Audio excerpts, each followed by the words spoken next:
সুধী দর্শক, আপনারা জানেন রাজধানীর মিরপুরের পল্লবীতে ৮ বছরের শিশু রামিসাকে ধর্ষণ ও হত্যার মতো এক জঘন্য ঘটনার সাক্ষী হয়েছিল পুরো দেশ। এই অমানবিক অপরাধে জড়িত প্রধান আসামি সোহেল রানা ও তার স্ত্রী স্বপ্না খাতুনের বিরুদ্ধে ট্রাইব্যুনাল আজ যে মৃত্যুদণ্ডের রায় ঘোষণা করেছেন তা ন্যায়বিচারের এক উজ্জ্বল দৃষ্টান্ত।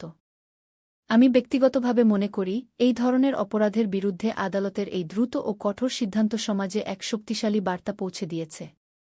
আমাদের বিচার ব্যবস্থা যে অপরাধীদের কোনো ছাড় দেয় না, এই রায় তার প্রমাণ। আমি আমাদের মাননীয় আদালত এবং বাংলাদেশ সরকারকে অশেষ ধন্যবাদ জানাই। অতি দ্রুত সময়ের মধ্যে বিচারিক প্রক্রিয়া সম্পন্ন করে তারা ন্যায় বিচার নিশ্চিত করেছেন, যা রামিসার পরিবারকে কিছুটা হলেও সান্ত্বনা দেবে। অপরাধীর দৃষ্টান্তমূলক শাস্তির মাধ্যমে এমন ঘটনার পুনরাবৃত্তি রোধ করাই আমাদের সবার লক্ষ্য। ধন্যবাদ বাংলাদেশ সরকার এবং আদালতকে, আপনারা দ্রুত ও ন্যায়সঙ্গত বিচারের মাধ্যমে দেশের জনগণের আস্থা বজায় রেখেছেন।